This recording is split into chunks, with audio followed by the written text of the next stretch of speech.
la Europa de la vergüenza. Jorge Cabezas. El Tribunal Constitucional debe poder sancionar a quien lo desobedezca. Antonio Martín Momón. El proyecto independentista además decrece al ritmo del 3%. Raúl Ramírez. Merkel, la última en denunciar el delirio suicida de Mas. Alfonso Merlos. Buenos días, bienvenidos. Miércoles 2 de septiembre y en el Ecuador de la semana han venido a pasar esta mañana con nosotros Antonio Martín Momón, Jorge Cabezas, Raúl Ramírez y Alfonso Merlos. Bienvenidos a los cuatro. Como digo, con vosotros vamos a analizar los principales titulares del día y vamos a empezar, ya lo están viendo, con los datos del paro, que los acabamos prácticamente de conocer y desgraciadamente se ha roto la racha alcista de los últimos meses. El paro aumentó este mes de agosto en 22.000 personas y se destruyeron 134.000 puestos de trabajo. En Madrid subió en más de 4.000 personas hasta alcanzar la cifra de 458.696 desempleados. Con este incremento, el número total de desempleados en nuestro país se sitúa en más de 4 millones de personas. Hay que puntualizar que este mes suele ser tradicionalmente malo para el empleo debido al fin de la temporada estival. De hecho, la propia ministra Fátima Báñez así lo había anunciado. Jorge Cabezas, es un mal dato, normalmente es un mal mes, pero estas cifras, ¿qué? Pues estas cifras, yo me quedo con una cifra en concreto, y es que durante el mes de agosto se han firmado 1 millón de contratos y al final de ese 1 millón de contratos se han perdido 26.000 puestos de trabajo. Es decir, bueno, evidentemente agosto es un mal mes, pero nos damos un poco cuenta, siguiendo estas cifras, en la dinámica en la que estamos metidos. Es decir, mucha creación de empleo por muchas horas, muy precario y tal, pero al final, es decir, nada sustancioso. De todas maneras, no quiero aguar la fiesta a nadie. Sé que hay una recuperación de empleo paulatina, pero claro, la pregunta que siempre nos tenemos que hacer, la que nos hacemos siempre, es si eso es suficiente para que la gente salga adelante, para que la gente empiece a tirar y para que la gente vea alguna perspectiva en su vida. Y yo sigo pensando que las condiciones laborales, que las condiciones económicas en las que se producen esos trabajos no son suficientes para que la recuperación económica, la tan cacareada recuperación económica, llegue a la gente. Analizamos los datos, Antonio, el mes pasado, eran datos positivos a priori. Es cierto que muchos lo veían como lo está viendo Jorge, eran empleos de corta duración, con salarios no del todo buenos, y este mes vemos que muchos de esos contratos, como plantea Jorge, ya se han terminado y aumenta ese número de desempleados. Hombre, vamos a ver, que la situación ha cambiado, evidentemente se ve claramente. Si tú cogías un mes de agosto antes y veías hace 3-4 años cómo era el mes de agosto en España, que era un mes de agosto prácticamente con los sitios vacíos de turistas españoles y que lo llenaban fundamentalmente turistas que venían del extranjero, y ves este mes de agosto, sin duda alguna te das cuenta, solamente viendo el cuadro, que la situación ha cambiado.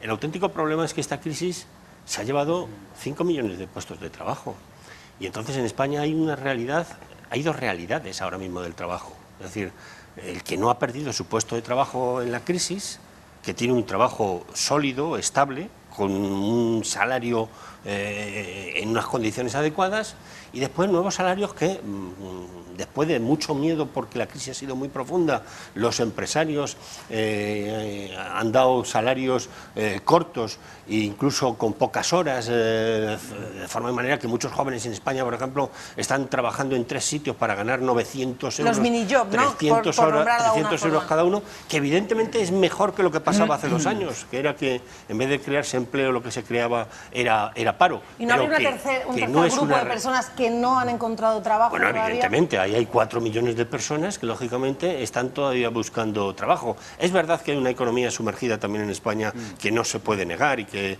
muchos hablan de 25-26%. Marwenda lo sitúa en un 8-9% de empleo sumergido. En otras tertulias que lo hemos analizado siempre analiza estos datos con ese 8-9% Marwenda habla del 26%, no del 8%, del 26%, pero bueno, dando a Marwenda como un experto económico, claro, o sea, porque 8-9% él siempre dice que es experto en otras cosas, pero no en economía, pero de verdad, dando eso, evidentemente el 26% de economía sumergida en España es una economía muy importante. Sí, 26% en economía, y hablo del 8,9% 9,8 o 9% de parados pero, en que fin, están trabajando. Es verdad que toda esta gente que se está incorporando al mercado de trabajo necesita tener unas perspectivas de vida y que, por consiguiente, aunque la crisis ha sido muy rotunda y muy llamativa, los empresarios tienen que empezar también a, según se vaya viendo la recuperación, ir mejorando esas A condiciones. mí me parece que estos datos nos muestran una doble realidad que es difícilmente cuestionable. Primero, que la tendencia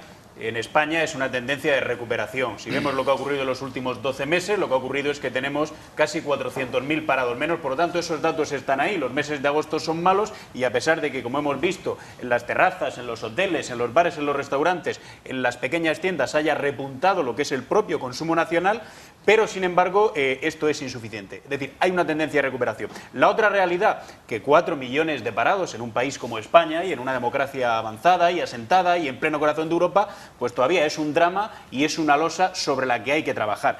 Y yo añadiría, en la línea que tú planteabas, Antonio, que la responsabilidad de los empresarios y de los pequeños empresarios que han sido verdaderos héroes intentando mantener los puestos de trabajo que tenían en sus empresas es, en la medida en que se vaya consolidando el proceso de recuperación, ir reduciendo lo que ha sido el proceso de precarización. Es decir, si antes en un sitio teníamos un empleo a razón de 2.500 euros al mes y hemos pasado a 3 empleos a razón de 900 euros al mes, en la mínima medida en la que se le pueda dar un pequeño margen de alegría a la subida de salarios, que eso se vaya haciendo. Empujón, ¿no? Ya sé que le estoy pidiendo lo imposible a los empresarios, Por lo menos difícil.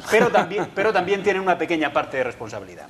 Bueno, a ver, yo creo que no hacer demagogia con los datos del paro pues es arduo y complicado. Pero yo voy a intentar hacer un ejercicio, sobre todo porque el dato, como decía mi compañero, él se queda con el dato, yo también. Pero claro, el dato es interpretable, hay que verlo de muchas maneras, ¿no? El dato es malo. Negar esto es negar la mayor. Lo que hay que entender es en qué contexto se está dando este dato. Si desestacionalizamos el efecto de esos contratos temporales, que es el ejercicio que también habría que hacer, veremos que el dato ha sido 5.300 españoles menos en el paro, que se tapan en ese número total 21 porque obviamente está estacionalizado contrato temporal y siempre lo ha sido. Cuando bajamos a dónde se ha producido, y vamos a linkarlo con cosas que hablaremos hoy, curiosamente hay 2 comunidades que están sufriendo mucho. Hay que recordar que Madrid es la comunidad autónoma con 6 puntos por debajo de la media nacional, ¿vale? Es una media brutal, pero creo que se están haciendo cosas buenas. Mira por dónde tenemos una Cataluña que, por desgracia, destaca por arriba. Y luego, para mí, hay 2 cosas. El paro derivado de un crecimiento económico, que creo, y estoy de acuerdo con mi compañero, es obvio, no lo va a negar, consecutivamente 6 meses, y depende cómo leamos agosto, sería un 7º o no. Yo creo que negar la mayor, no solo por un gobierno ni por el Partido Popular, sino por organismos internacionales, es estar ciego a la realidad. Y otra cosa que sí comparto con mis compañeros es interpretar la capacidad de absorción del mercado laboral, que es distinto al crecimiento. El crecimiento per se, sea un 3, sea un 3,5, un 2,9, nos genera unas tasas de recuperación. La velocidad a la que hemos destruido el paro no va a ser sostenible por un crecimiento más que en muchos años, que es difícil de mantener. ¿Qué tenemos que hacer? La pregunta. Esa es la pregunta los del millón, españoles. Exacto, por eso quiero concluir. ¿Qué tenemos que hacer en vez de criticarnos? Pues lo que creo que es construir. ¿Y qué es lo que hay que construir? Un mercado laboral con una economía productiva diferente, flexibilizado, y profundizar unas reformas que no se han terminado. Reformas que faciliten la incorporación al mercado laboral y la formación, porque hemos hablado de números fríos. Hay mucho más duro cuando vamos a segmentos de la población con 50, 55 años, Sí, los que han padres salido del mercado laboral y tendrán difícil ingreso. Y que no van a volver. Y va a ser difícil. Y que En la probablemente no van a medida volver. que este gobierno, el que viene o cualquiera de este país, en vez de darse el pim pam pum con el dato y normalmente mal interpretado y manipulado, lo que haga es construir de Mira, futuro. el auténtico problema es que en España la destrucción de empleo vino fundamentalmente a través de la destrucción de empresas. Había un mercado laboral tan sumamente rígido que lógicamente no permitía ajustar ni siquiera los salarios de los trabajadores. Al final lo que tenías es que despedir trabajadores y había que cerrar las empresas. Cientos de miles de empresas se destruyeron en España y se llevaron por delante 5 millones de puestos de trabajo prácticamente.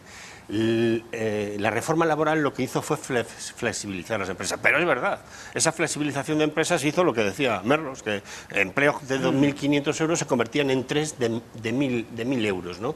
Y ahora, lógicamente, los empresarios, yo soy pequeño empresario, tengo un periódico y evidentemente tengo gente trabajando todos los días allí. tenemos miedo a lo que nos ha pasado y ese miedo habrá que irlo superando. Pero y se irá superando. Estarás de acuerdo en que en medida que el escenario sea más claro, tu miedo se disipa. O sea, un empresario que no quiera crecer no es empresario. Entonces, echar la culpa del no crecimiento de contratación a un empresario es tanto como no entender cómo funciona el empresario. Jorge, rápidamente, sí, muy rápidamente. Me da mucho miedo cuando se dice que hay que profundizar en las reformas estructurales y en las reformas laborales porque no sé a dónde llegamos. Ya hay una reforma laboral en la que mucha gente no está de acuerdo y la que ha supuesto, desde mi punto de vista y desde el punto de vista de mucha más gente, es decir, una merma considerable de los derechos sociales. Entonces, no sé. Y luego hay que recordar otro dato. Hay 4 millones y pico de parados, pero solo las cifras del INEN, la EPA, es decir, esto sube el paro a 1 millón más de personas, 5.500.000, con lo cual sigue siendo un drama muy grande. No nos podemos contentar con que haya 30.000, 40.000 puestos de trabajo, porque en el fondo hay casi 5,5 millones de personas que están sin trabajo. Aunque haya trabajo pero negro. no mezcles las dos líneas. Vamos a dejar este asunto, teníamos que arrancar con él, acabamos de conocer esos datos del paro, vamos a seguir a lo largo del programa hablando, por supuesto, de economía, pero nos están esperando porque sin luz. Así se ha quedado, lo están viendo, el Ayuntamiento de Navalcarnero y además, precisamente, mientras celebraban un pleno extraordinario. La razón, por impago. Sí, el Ayuntamiento no paga, pero no se trata de un impago cualquiera. Parece ser que adeudan más de 800.000 euros a una de las compañías eléctricas y otros 6 meses a otra. Un ayuntamiento sin muchas luces, literalmente. A oscuras. Así terminó el pleno en el que se aprobaba el plan de viabilidad que les exige el Ministerio de Hacienda para refinanciar la deuda y pagar a sus proveedores.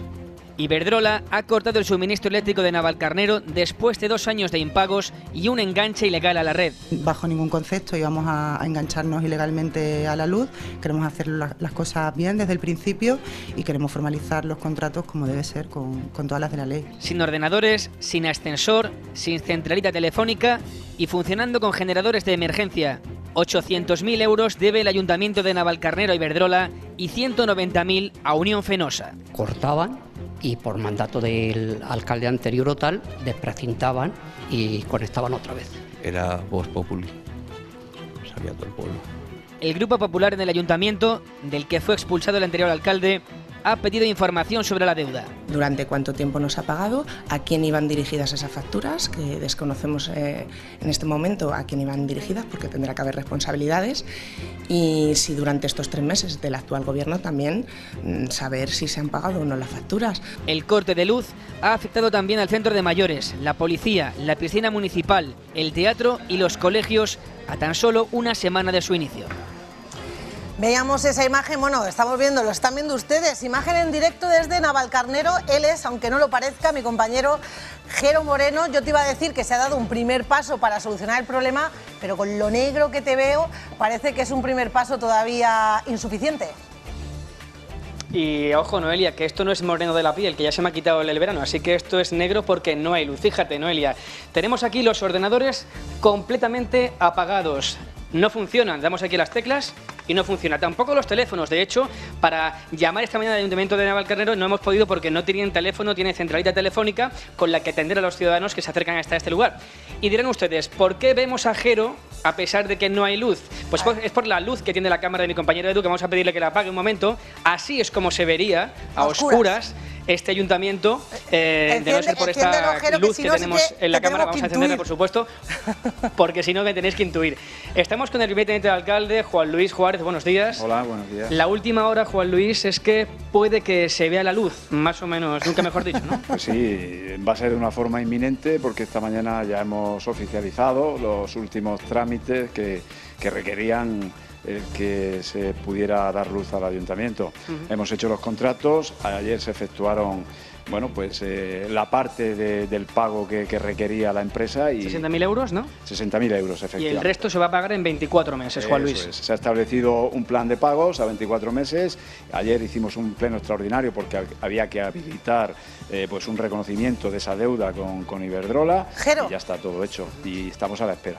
Sí, dime, Noelia. Nos contabas ese primer paso, esos primeros trámites para afrontar esa deuda, una deuda que solo con Iberdrola son casi 850.000 euros, pero ¿de dónde han sacado el dinero? Porque imagino que si no han pagado hasta ahora es porque ese ayuntamiento no disponía del dinero para pagar.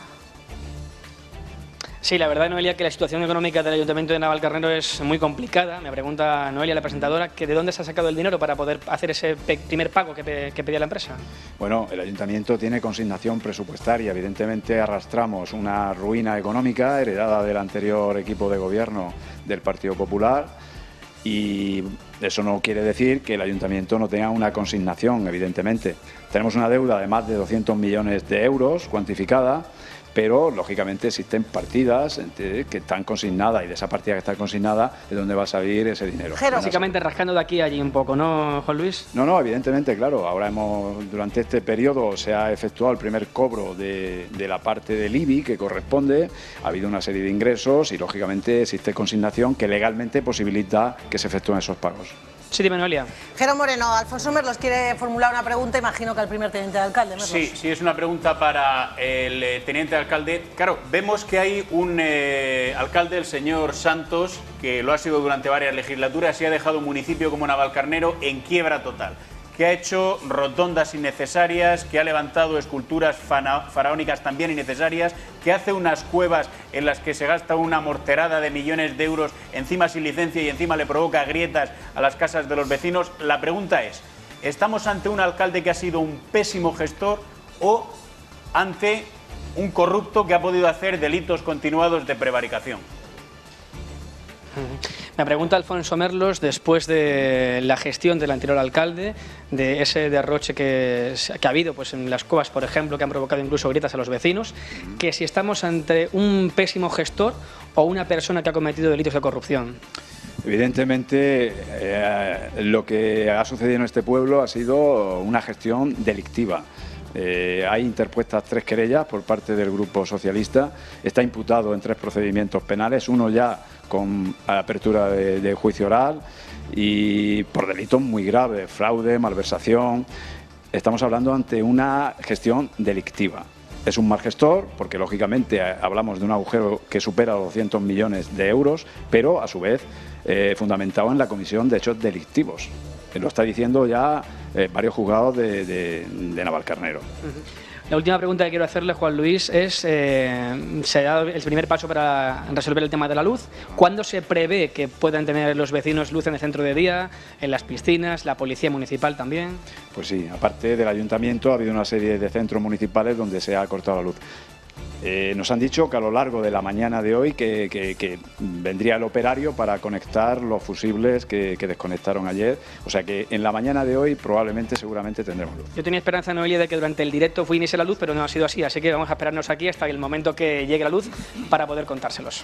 Bueno, hemos querido poner una pequeña sonrisa, pero es cierto que lo que está sucediendo en Navalcarnero, para reírse poco. Muchísimas gracias al primer teniente de alcalde por haber estado con nosotros en directo. Jero Moreno, a ti, gracias como siempre por este directo. Muy pendientes de lo que suceda en Navalcarnero, sobre todo porque no es solo el ayuntamiento, hemos estado allí, lo contaba ahora mi compañero, que esto ha afectado a la policía y ha afectado también a un centro de día. Esto es lo que sucedía en Navalcarnero. Vamos a continuar, vamos a dejar este asunto del que vamos a estar muy pendientes, pero es que se cumple una semana desde la salvaje agresión a la joven de 18 años, bueno, 19 recién cumplidos, Inma Seguí. Inma Seguí, que es la presidenta de Vox en Cuenca y que seguro que ustedes se acuerdan que recibió una paliza a escasos metros del portal de su casa. Un suceso lamentable que el propio ministro del Interior, del propio Ministerio del Interior, calificó como atentado.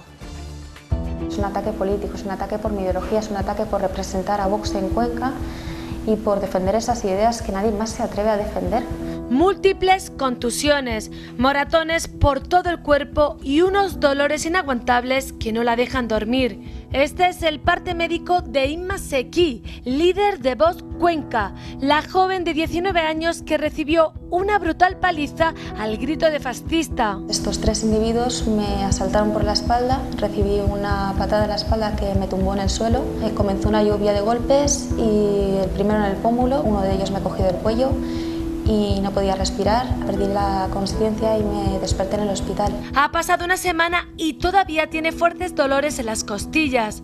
Sin embargo, lejos de achantarse, quiere seguir defendiendo sus ideales. Con 12 años yo creo que fue cuando empecé a leer sobre Thatcher. Mi padre especialmente siempre me ha inculcado un sentido afecto hacia España, en el sentido de patriotismo. El Partido Popular me había dejado de representar hace mucho tiempo con la anulación de la doctrina Parot. Cuando comenzaron a salir los etarras a la calle, ese partido no era el de María San Gil, el de Santiago Abascal, el de Mayor Oreja, el de Ortega Lara, por lo que Vox era ese partido que aparecía en una época en la que yo estaba huérfana en representación. Inma Seguí lo único que espera es que los agresores que le dieron una brutal paliza sean condenados. He decidido meterme en este mundo. Nadie nos esperábamos esto, no se lo deseaba a nadie y únicamente lo debemos condenar para que no se vuelva a repetir, pero con nadie, independientemente de su ideología y de lo que piense. A día de hoy todavía no hay ni un solo detenido por esta brutal agresión. Agradecemos a Inmaculada Seguí que nos concediera esa entrevista. Antonio, hemos conocido esa vocación temprana. Decía que con 12 años decidió meterse en política, que tuvo que esperar a ser mayor de edad para formar parte, en este caso, de Vox. Es tremendo lo sucedido. Desde aquí, por supuesto que lo condenamos, pero todavía no hay ningún sobre todo detenido. llama la atención, ¿no?, que habiendo sido declarado como un atentado por el ministro del Interior, claro, personas que cometan atentados en Cuenca no puede haber tantas. Por consiguiente, que la policía no haya dado todavía pasos para detener a esos terroristas y ponerlos a recaudo judicial, pues es sorprendente. Y yo lo que tengo que pedirle a la policía es que no pare, que ahí hay 3 terroristas sueltos y que queremos... que los españoles queremos resultados. Hemos sufrido muchos años por terrorismo y, por tanto, si hay alguien en estos momentos que verdaderamente quiere volver a reactivar el terrorismo en España, creo que hay que cortarlo de raíz. Raúl. Hombre, yo no puedo más que sumarme a lo que comenta mi compañero, pero yo quiero entender, y tengo un acto de buena fe en que la policía está en esas pesquisas, ¿no? Lo que me empieza a sorprender es la tardanza, efectivamente claro. Cuenca no es Nueva York, y la zona donde se produjo el atentado, porque fue tal, pues una zona con mucha cámara bancaria alrededor. Decía el padre de Inmaculada, que lo tuvimos aquí en directo, una llamada telefónica, que ningún vecino, cuando se pusieron en contacto con ellos, había visto nada porque era muy temprano, por la zona donde está ubicada la casa de Inmaculada, que estaba resultando complicado, porque nosotros también le preguntamos eso, que Cuenca las cámaras. Conozco bien la zona, y una cosa es que evidentemente pues el que ha procurado ese atentado se habrá procurado una válvula de escape y salida rápida, que no le vean, pero también conozco personalmente la zona y sé que hay mucha cámara. Intuyo, y no me quiero adelantar, la policía espero y deseo que esté en ello. Pero yo quiero levantar otra cuestión. A mí, y por supuesto me sumo a todos los ánimos hacia Cristina, hay una cuestión que yo tengo muy clara y que me empieza a preocupar, es la doble moral, sobre todo de la prensa y de unos sectores de la política española. Porque, ¿qué hubiera ocurrido si a esta chica, en vez de ser de Vox, hubiera sido otro partido político? Pues quizá hubiéramos tenido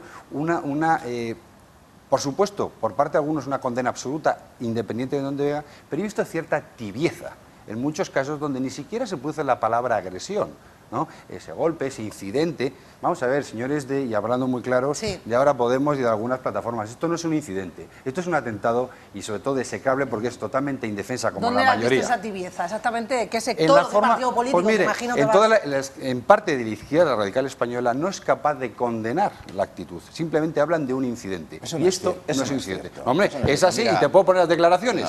A mí por su nombre, si usted reconoce, individual, que a lo mejor es más tibia y tal. Voy a concluir porque te voy a dejar, Jorge, te voy a ceder. Pero desde luego una cosa es clara, si es un atentado, es un atentado, y yo me pregunto, y pregunto a estos espectadores, si esto hubiera sido en la izquierda, si la palabra utilizada por ese sector de la izquierda y no por todos es tibieza en vez de condenar. Estás pidiendo o estás hablando, Raúl, contundencia. Contundencia, pero imagino que te refieres a Podemos porque o no. Y los círculos cercanos a Podemos, vale, sí. Por ubicarnos todos un poco. Yo creo que la diferencia la ves tú solo, es decir, porque bueno, yo creo hay algunos españoles. Bueno, ahora veremos.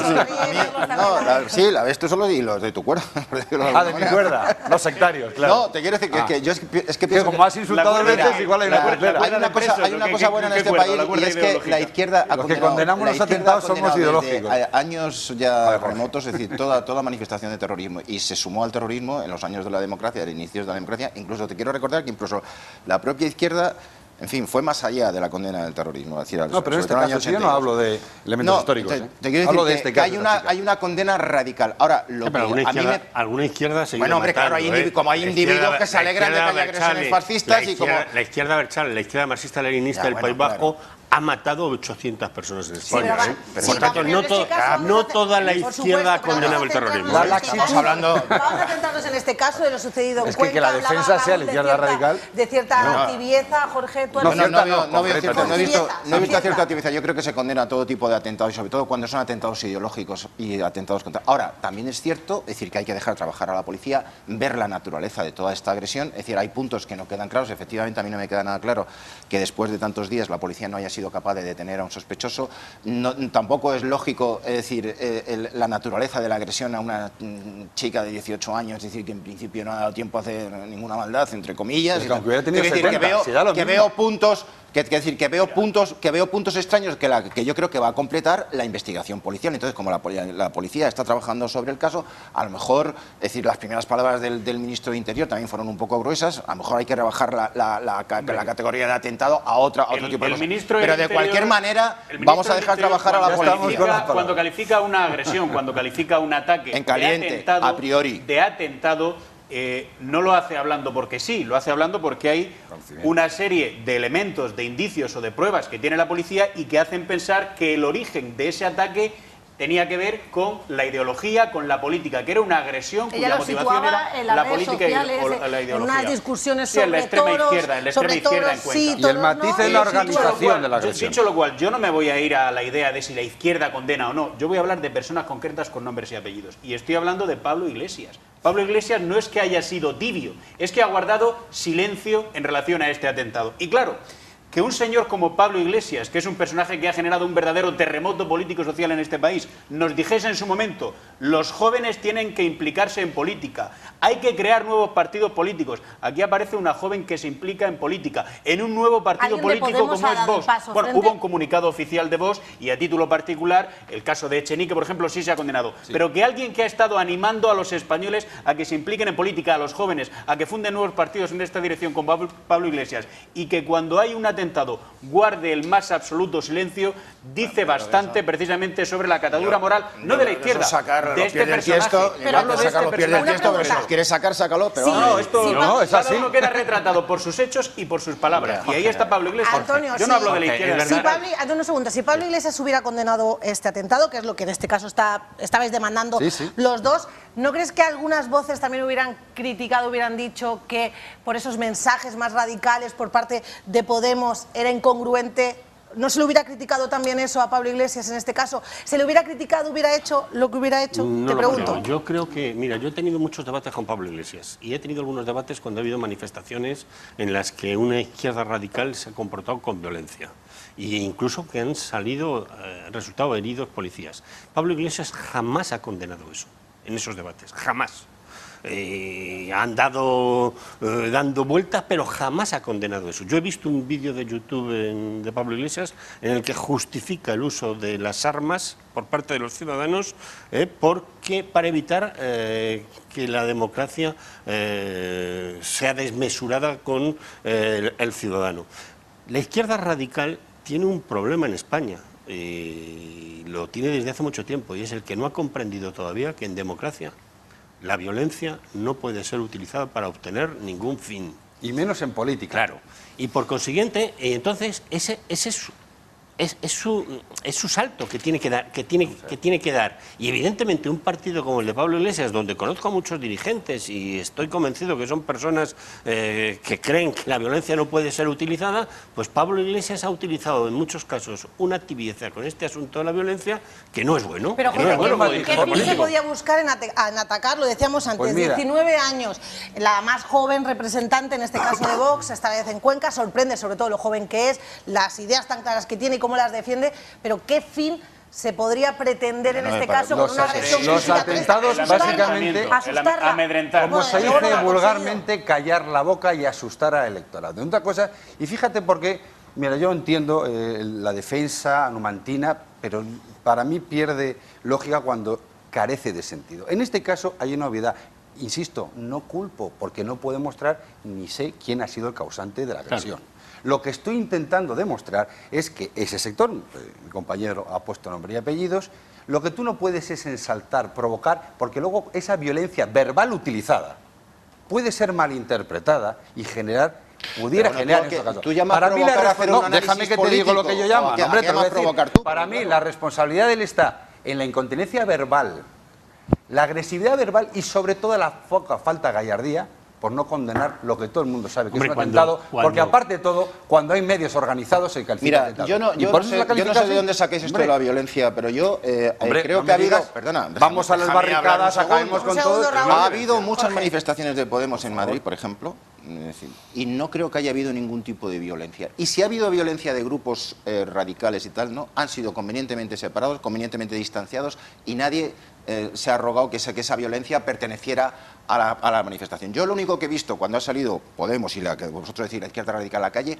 ha sido muchas familias de clase media, trabajadores, gente mayor y muchos jóvenes, es decir, manifestándose por una idea y sin ningún tipo de violencia. Ahora, que vosotros a la mínima ya intentáis ver o ya intentáis llevar el agua a molino y decir que es que ya es la violencia y que están a favor de la violencia. El lenguaje de Pablo Iglesias, absurdo y manipulador. Rememorando la guerra civil, los muertos, ¿no te parece que incita a la violencia? No, es que honestamente mezclan las manifestaciones de personas indignadas y personas que estaban enfadadas por la situación de la crisis con Podemos. Y es que yo te niego la mayor. Podemos es una parte muy pequeña de esas manifestaciones.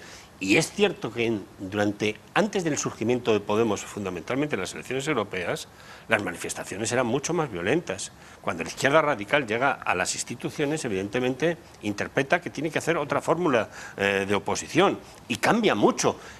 Yo solamente, es un ejercicio de hemeroteca, veamos las manifestaciones que se hacían en Madrid o en España. Acordaos, por ejemplo, del caso del Gamonal. Con Pablo Iglesias por todas las televisiones defendiendo la violencia que se estaba haciendo las manifestaciones de Madrid. Las manifestaciones que hubo en Madrid con policías cercados y heridos, y donde Pablo Iglesias no decía nada. Oye, y recuerdo una cuestión, recuerdo un vídeo que también circula por YouTube con Pablo Iglesias diciendo ahora después podemos irnos de copas a cazar fachas. Pablo Iglesias defendió, por ejemplo, lo del Gamonal, que por utilizar el mismo ejemplo, defendía lo que estaba sucediendo o defendía la violencia. O explicaba lo que estaba sucediendo. Lo que está claro es, primero, que este personaje es candidato a presidir el gobierno de España, o lo va a ser, Pablo Iglesias. No estamos hablando de un simple líder de un pequeño partido político, es candidato a presidir el gobierno de España. Y además con posibilidades de hacer coalición con quien puede ser presidente del gobierno de España. Estoy hablando de Pedro Sánchez. Segundo, en estas manifestaciones de las que estamos hablando, es verdad que la policía hacía un trabajo para separar a los violentos de quienes cabreados no iban armados, incluso miembros ni de con piedras, ni con machetes, etcétera.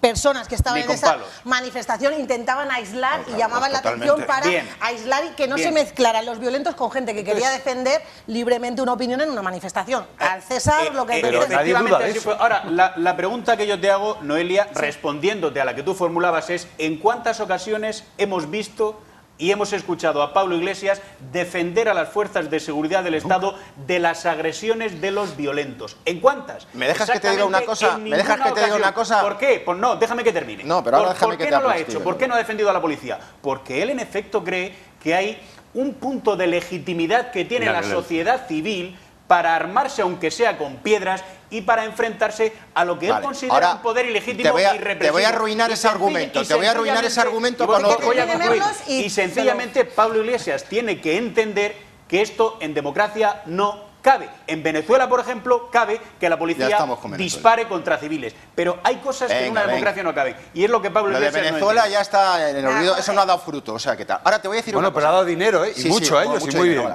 Ahora déjame que te diga una cosa. Fíjate hasta qué punto Pablo Iglesias está en contra de las fuerzas de seguridad y le gusta que las apaleen y que las insulten y que tal. Bueno, eso es lo que él dice en un vídeo. No, perdona. Le gusta cómo le pegan a un policía. Eso es lo que él dice. Que en su lista, es decir, ha puesto a Juan Antonio Delgado, que es presidente de la Asociación Unificada de Guardias Civiles, que va a ir, perdona, déjame que acabe, que va a ir como diputado al Congreso y que tiene muchas posibilidades de salir.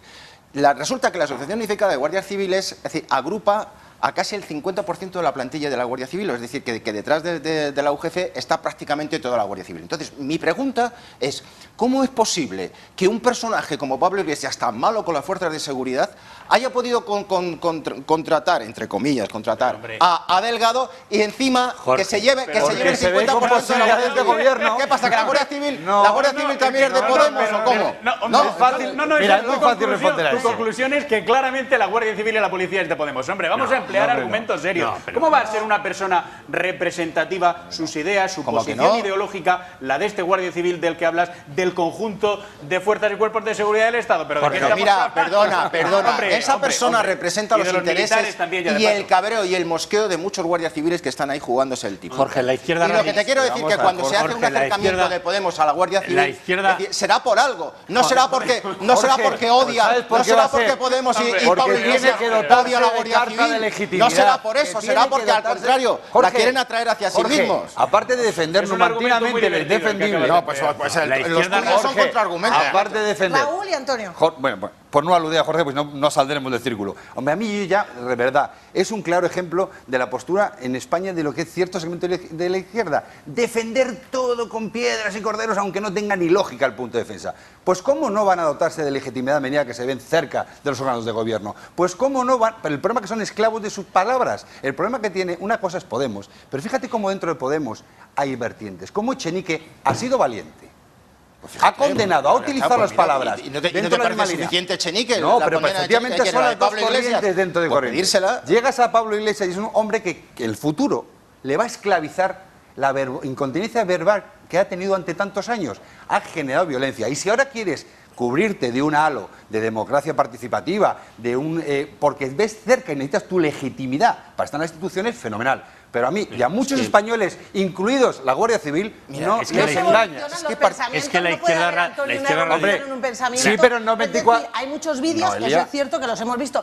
Yo te digo, hay muchos vídeos y algunos son bastante antiguos, algunos son más recientes. No podemos conceder, pregunto, que se evolucione en el pensamiento, que hoy se piense una cosa, que mañana se piense otra. ¿En un mes evolucionas? No, yo te digo, te lanzo esa pregunta. Y claro que se puede. Por lo que dice Jorge, si alguien forma parte de una lista, de una u otra forma, se tiene que sentir representado. Es decir, si un miembro de la Guardia Civil decide formar parte de la lista de Podemos, es que de alguna forma se puede sentir representado. Es un sector importante, ese sindicato de la Guardia Civil es un sector importante. ¿Pero quién está representado? ¿El sindicato o un miembro del sindicato? No, a ver, pero es que era la cabeza visible. No, esto es trivial.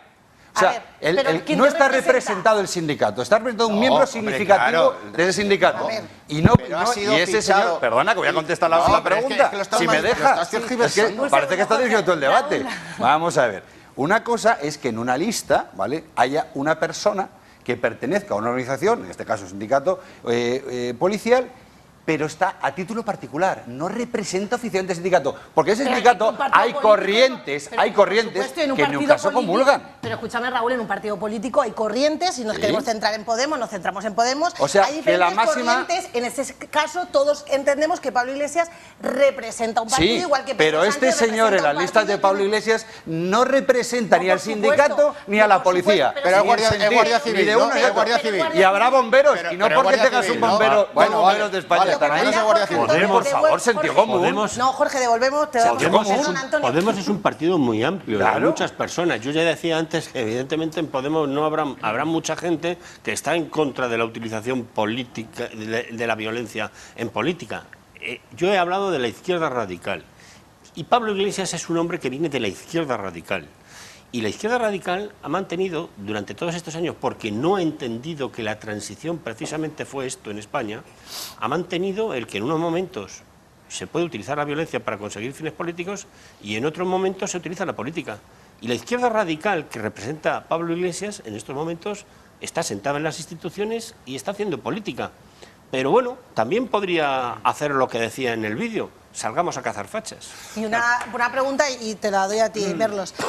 Por volver al tema, que como veo que es lo que se ha encendido, voy a seguir por ahí.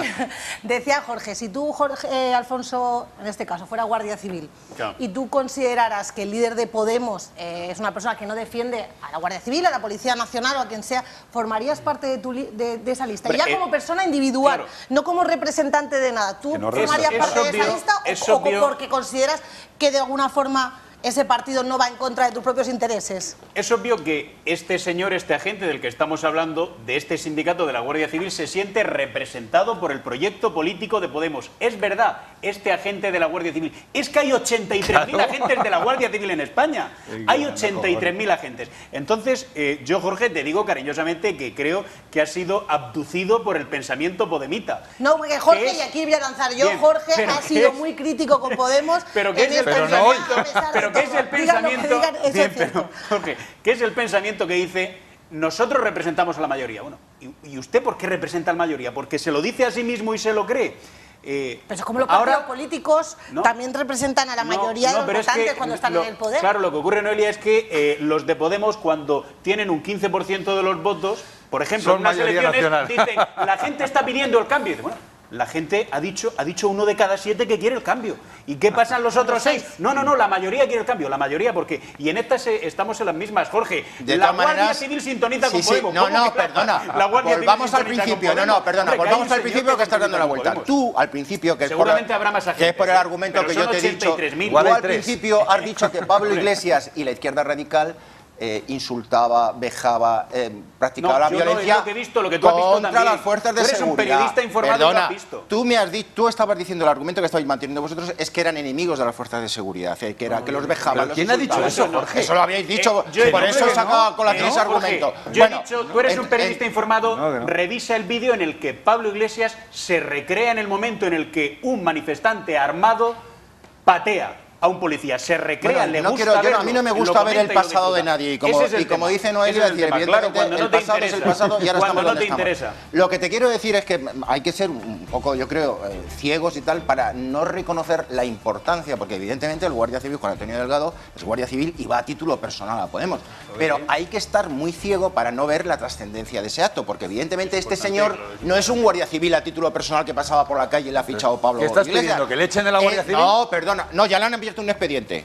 Cuidado, que ya veremos a ver cómo se... Ya le han abierto un expediente. Entonces todo tu argumento se acaba de desplomar. Pero de cualquier manera, no es un señor que pasa, era un representante de un sindicato de la Guardia Civil que representa a la mitad de la plantilla. Compañeros, nos vamos a publicidad. No me gusta cortaros así porque estáis encendidos, pero muchos más temas en unos minutos. Hasta ahora.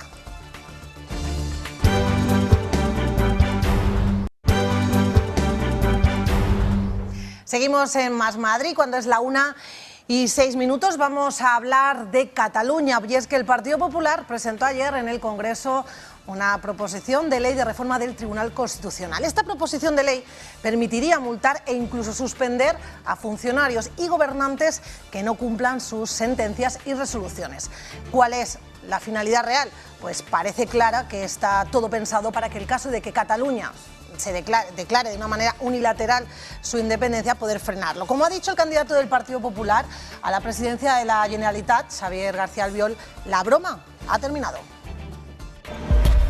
El Tribunal Constitucional no solo dictará sentencias, sino que velará para que se cumplan. Lo que viene es precisamente a garantizar los derechos de todos y a garantizar que las sentencias de los tribunales pues no se quedan en el aire, ¿no? Es la propuesta del Partido Popular, que se ha encontrado de frente con toda la oposición. ¿Sabe lo que son ustedes?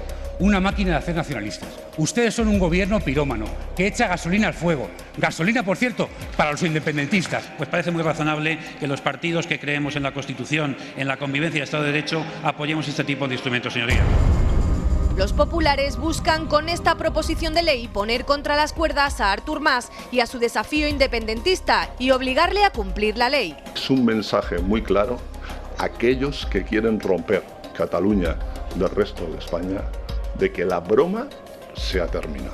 El Grupo Popular pretende dotar al Constitucional de capacidad sancionadora en caso de incumplimiento de sus sentencias, multas entre 3.000 y 30.000 euros o suspender en sus funciones al que desobedezca. De una irresponsabilidad y una deslealtad absoluta.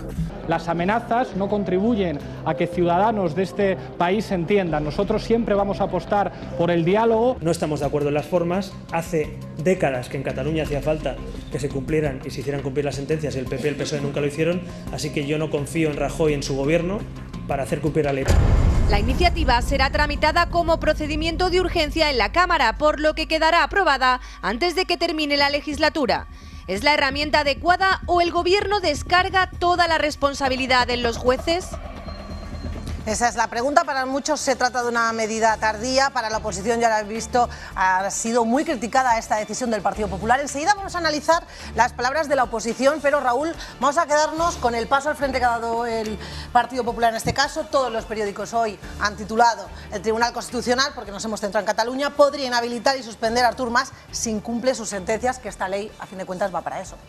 Yo quiero, recogiendo tu afirmación, focalizar en tres preguntas. ¿Era el momento de hacerlo? Si no, ¿lo haremos? ¿Es necesario hacerlo? Y si lo tenía que hacer el Gobierno o el Partido Popular.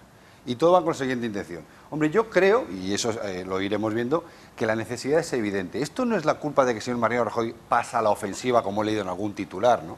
Es que aquí los tiempos no lo ha marcado el señor Mariano Rajoy. Mariano Rajoy lo que ha hecho ha sido ir limitando los tiempos que está marcando el señor Mas, que es una ofensa y atentado continuo a la Constitución española y al resto de los españoles. Con lo cual, la primera pregunta para mí queda muy clara. ¿Necesario? Sí. No porque diga ni el Gobierno de España ni lo diga el Partido Popular, sino porque, hay un señor concreto que se llama Artur Mas que está provocando la secesión en España por cauces ilegales. Eso está claro y para hacer frente a eso por los cauces legales, la Constitución, o en concreto el Tribunal Constitucional, tiene que ser modificado. ¿Por qué? Porque tenemos que dotarle fuerza sancionadora, al igual que, ojo, que no es oportunista, Constitución alemana, austríaca, lo llevan incluido. Por otro lado, evidentemente, esto tiene que ser no una reacción contra el pueblo catalán, que no es así, no es una reacción ni siquiera con un concepto secesionista, es contra un señor que quiere vulnerar en un cargo público la Constitución española y la legislación española. Y por otro lado, es de carácter general, sienta las bases para que, derivado de esta actuación y de futuro, cada uno respete los cauces. Y lo que se está diciendo es así de claro.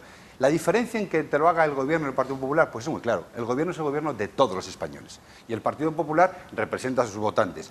Si los críticos, que ahora hablaremos de ellos, que no están ni votan al Partido Popular, tienen derecho de opinión, por supuesto que sí, pero serán los votantes del Partido Popular si están de acuerdo o no con esta iniciativa. Yo, a título particular, creo que es absolutamente necesaria.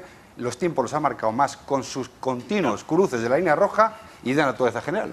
Yo creo que lo primero que hay que sentar claramente es la idea de que aquí nadie está amenazando, porque además en España amenazar es delito. Exacto. Simplemente se está haciendo un anuncio. Hay un tribunal que pone una serie de sentencias y si esas sentencias... Si te amenazo con invitarte a un partido de fútbol, no es un delito.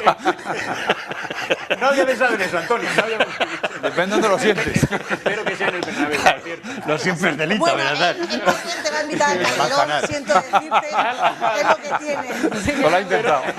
Pero ¿a qué iba? Que evidentemente, si hay un tribunal que pone una sentencia y el valor de esa sentencia es el mismo, independientemente de que declare culpable a una persona que inocente, ¿para qué está ese tribunal? No está absolutamente para nada. Por lo tanto, a lo que yo voy es que la oportunidad y el momento siempre es bueno si se trata de que la ley se cumpla y las sentencias se apliquen, y es tarde no, es tardísimo. Cuando hoy Ciudadanos ha dicho: el Partido Popular, con la mayoría absoluta más aplastante en la historia de nuestra democracia, con 3 años y pico, ¿por qué ha esperado a este extremo para plantear esta medida? Porque estamos en campaña. Pues hombre, yo no soy de Ciudadanos ni del Partido Popular, pero me hago esta misma pregunta. Jorge. Bueno, en principio, para empezar, a mí no me gusta que el que haya anunciado esta ley, esta proposición de ley, sea Albiol. Es decir, y tampoco me gusta, es decir, lo han dicho ya. Pero a ti Albiol no te gusta nunca. No, a mí me gusta poco Albiol. Pero no te gusta él en sí. Pero te voy a decir otra cosa, no me gusta su lenguaje. O sea, esto de decir que se ha acabado la broma, es decir, yo creo que siempre tenemos los tics, es decir, que lo único que hacemos, y es verdad que lo que dicen los representantes de la oposición, es decir, que creamos, cada vez que habla de esta manera, se crean muchos más nacionalistas en Cataluña. Es decir, esto de que se acaba la broma, señores, se ha acabado el juego, aquí hemos llegado nosotros. Una broma cara. Luego, es decir, el que una ley orgánica que fundamenta o que está en los principios de la Constitución española, es decir, que es uno de los, digamos, de los fundamentos de la democracia española, el PP se arrogue él solo la capacidad de cambiarla, no sé por qué extraños intereses, en principio por intereses electorales, porque ya digo que quien lo ha presentado es su candidato electoral.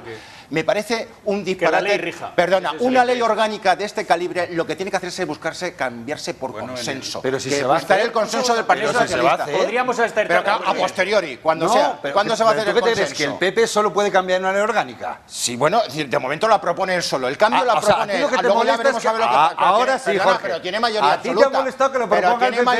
Perdona, tiene mayoría absoluta y lo puede hacer.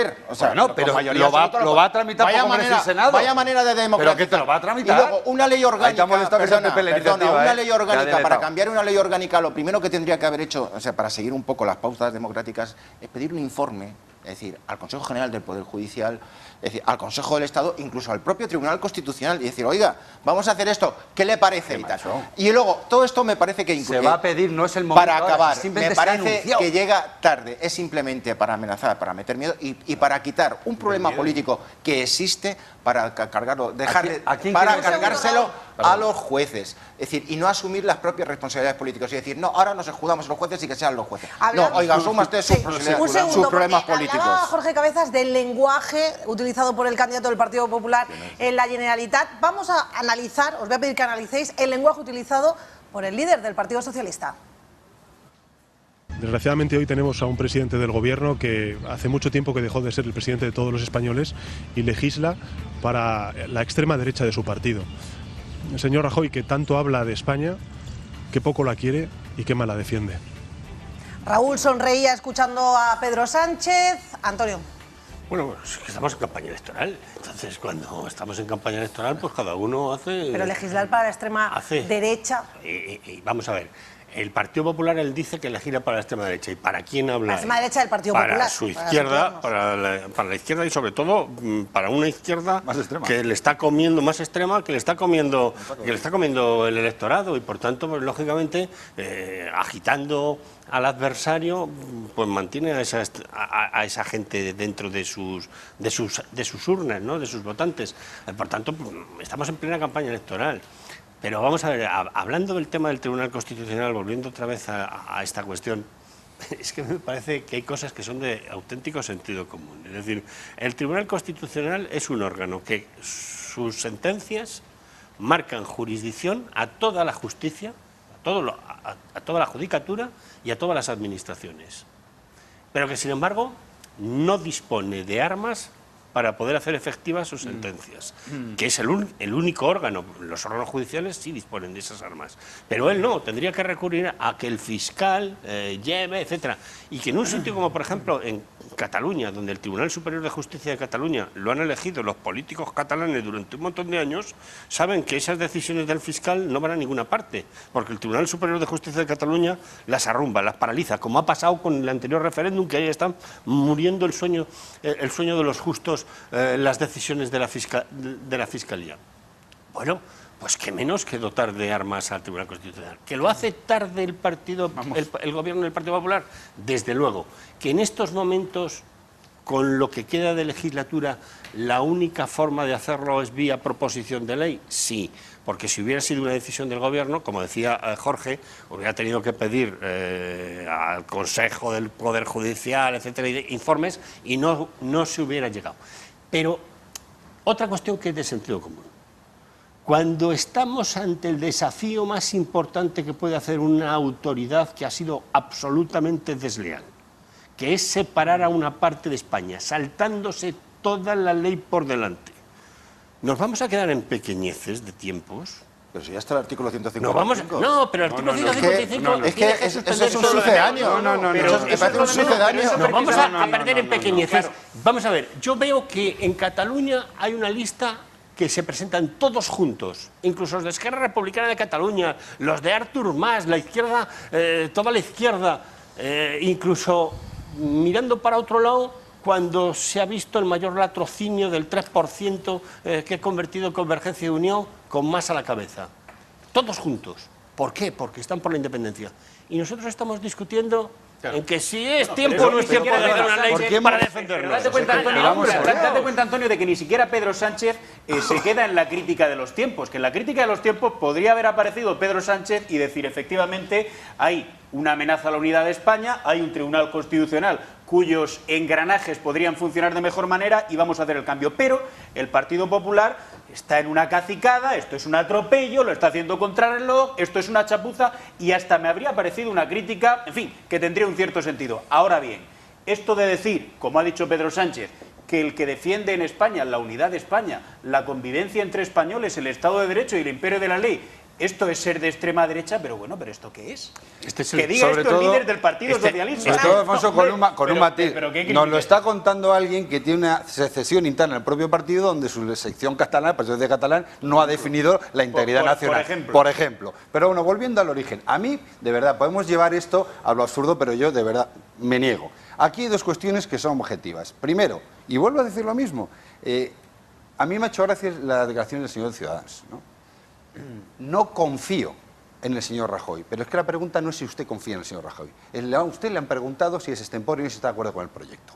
No le están preguntando si confía. Yo voy a entender esa no confianza en Rajoy, es que está de acuerdo con la idea. Con lo cual es al fondo de la cuestión. Es decir, España, la unidad, todos los españoles, incluido el señor de Podemos, Pablo Iglesias, estamos representados por una legislación que hemos votado, que hemos asumido y que es la regla de convivencia y unidad nacional, que es la Constitución española. Dentro de la misma, el señor Arturo Mas lleva tocándonos las narices, chuleándonos continuamente, utilizando el propio Estado para quebrantar el Estado. Y ya va siendo hora de que el único tribunal, como tú bien has comentado y muy acertadamente, que no tiene potestad sancionatoria, que lo tienen los demás y lo tienen en toda Europa, pues tengamos que poner miel sobre hojuelas diciéndole, usted a partir de ahora, y es un error de España por no haber dotado de esa potestad a este tribunal, si usted incumple la ley, que no es una amenaza, si usted la incumple tendrá que aceptar y acabar las sanciones. Punto, pelota. Si eso nos molesta, nos molestará, es quebrar todo el sistema judicial español. Antonio, un segundito, porque es que vamos a seguir hablando de Cataluña, pero me están esperando. Vamos a volver a Cataluña enseguida, vamos a analizar algunas reacciones, no solo en nuestro país, también fuera, pero es que vamos a hablar ahora de una medida pionera, por objetivos. Así es como van a cobrar el alcalde y los concejales en el ayuntamiento de Brunete. El equipo de gobierno solo recibirá su sueldo íntegro si cumplen al menos el 75% de los objetivos que se marquen. Como decimos, esta es una medida pionera en nuestro país y que además va a permitir que los ciudadanos supervisen la gestión municipal de forma directa. En directo, en Brunete, ya están viendo a mi compañera Elena Gallego, porque Elena, exactamente, explícanos cómo van a hacerlo, cómo van a decidir si se cumplen o no esos objetivos para poder cobrar íntegro el sueldo. Lo va a explicar muy bien el alcalde de Brunete, que nos está esperando, pero me gustaría enseñarte primero esa primera reunión donde precisamente se van a fijar esos objetivos. Aquí estamos viendo, como tú decías, a los vecinos, representantes civiles de aquí de Brunete, que van a fiscalizar de alguna manera toda la gestión de sus políticos. También, por supuesto, están aquí esos concejales y nos está esperando aquí justo fuera, porque le hemos interrumpido unos minutos, al alcalde de Brunete, a Borja Gutiérrez. Muy buenos días, alcalde. Cuéntenos, estamos hablando de una iniciativa pionera, pero para que todos lo entendamos, ¿en qué consiste esa iniciativa? Vamos a acercarnos por aquí. Cuénteme, ¿en qué consiste esta iniciativa? Bueno, la iniciativa básicamente consiste en que nosotros nos presentamos con un programa electoral. Hemos decidido crear un foro social compuesto por los principales representantes de la sociedad civil, entre comillas, de vecinos de Brunete, y ellos son los que van a fiscalizar el seguimiento de ese programa electoral. Pero va a ser una fiscalización que esté además marcada por una proyección económica, es decir, transversalmente, si no se cumple el programa electoral año tras año con el que hemos concurrido a las elecciones, se nos va a ir reduciendo a todos los concejales y al alcalde incluido nuestro sueldo base. ¿Qué es lo que estamos viendo aquí ahora mismo, alcalde? ¿De qué se está hablando? Pónganos un ejemplo para que todos entendamos precisamente qué medidas traen aquí. ¿Los ciudadanos deciden, votan, hablan? ¿En qué consiste? Bueno, pues en este momento lo que se está por parte del equipo de gobierno, que son los concejales que vemos aquí enfrente y alrededor están, como digo, los representantes de la sociedad civil, se están llevando las primeras medidas que vamos a llevar a cabo durante... Pónganos un ejemplo de alguna de las medidas. La reducción del IBI. El concejal de Hacienda acaba de proponer la reducción del IBI del 15% que llevamos de media. Si esa reducción no se produjera como él acaba de proponer en estos próximos 4 meses, lo que se hará es que en la próxima mesa se fiscalizará ese no resultado y se nos reducirá a todos para el año que viene el sueldo un 10% y a la concejalía en concreto se le fiscalizará un poquito más y se le reducirá un poquito más. Noelia, te está escuchando el alcalde por si quieres hacerle alguna pregunta. Pues sí, voy a lanzarme. Lo primero, agradecerle que nos estaba esperando unos minutos, se lo agradecemos por esa interrupción. Tienen que estar ustedes muy seguros de que van a cumplir todo para haber puesto en marcha esta novedad, porque a nadie nos gusta que nos toquen el sueldo. Bueno, vamos a ver, nosotros llevamos un programa ambicioso, pero sobre todo lo que sí queremos es transmitir a los vecinos que esa fiscalización que se hace de los programas electorales no debería ser o no debiera ser cada 4 años, sino lo que queremos transmitir es que eso debe contemplarse de manera anual.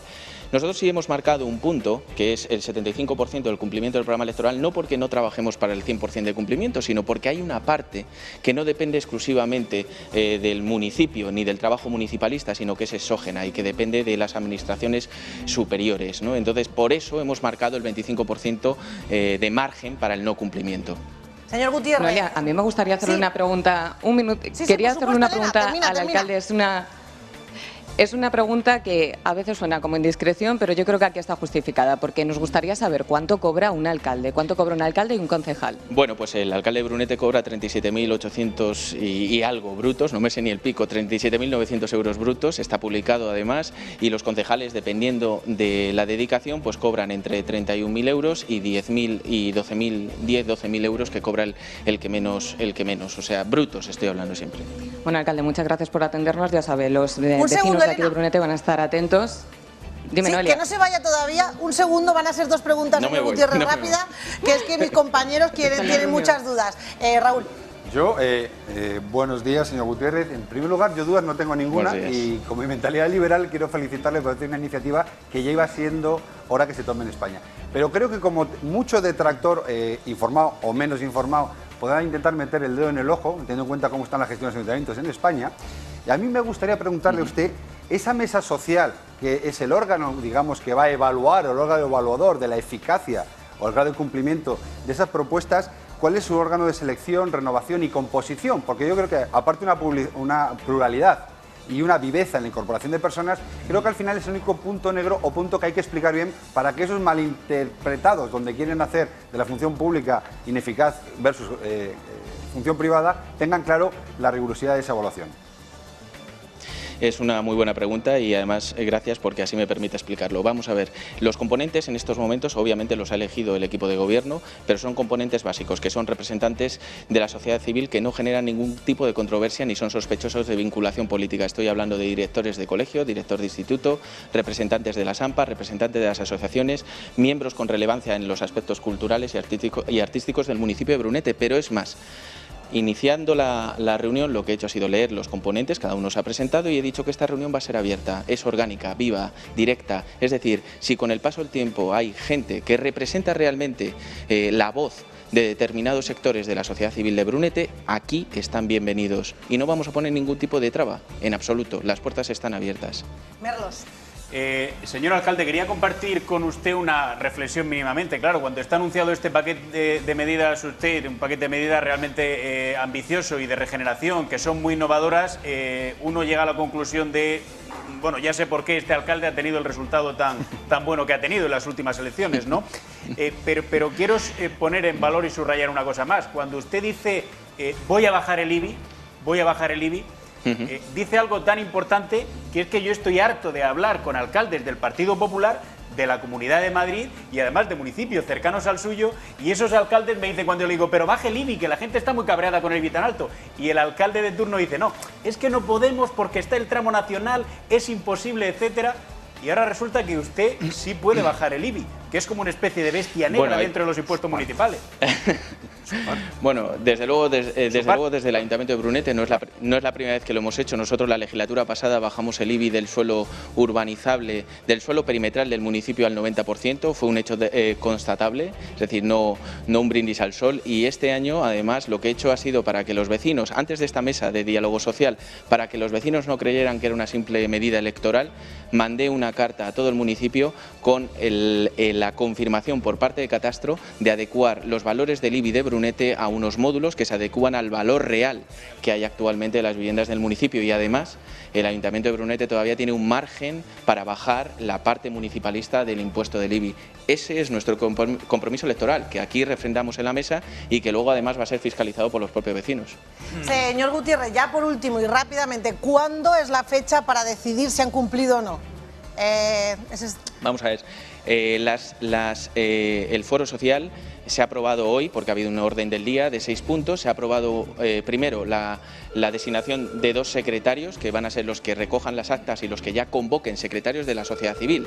En ningún caso tenemos mayoría el equipo de gobierno, son muchos más los componentes por parte de los distintos organismos civiles de Brunete, y además el tercer punto que se ha aprobado es una reunión cuatrimestral, es decir, cada 4 meses comprobaremos si realmente lo que se ha acordado aquí en la mesa de diálogo social se cumple. Si no se cumple al año todos los compromisos establecidos, el sueldo del equipo de gobierno de Brunete, incluido el del alcalde, aunque solo haya incumplido una concejalía, se bajará un 10%.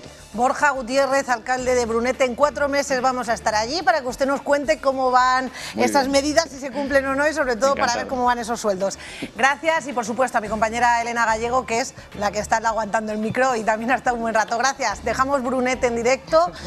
Es una medida pionera, decía Raúl que la echaba de menos. Jorge, no está mal, además cada 4 meses van a comprobar, ¿tú sonríes? Bueno, no sé, sonrío porque yo no tengo muy claro que el modelo de empresa privada con objetivos y tal no sea muy trasladable a la administración pública. Es decir, porque bueno, el presidente del gobierno se podría plantear la misma historia, es decir, si fuera un modelo tan maravilloso, es decir, que el presidente del gobierno se plantee... más pequeño es más fácil, será todo más amanoso. No, quiero decir, quiero poner un poco... Yo no lo tengo claro, no lo sé si es bueno o es malo, en principio tengo mis dudas y tal, pero hay una cosa que no tengo dudas de ella, y es que, por ejemplo, la Guardia Civil metieron...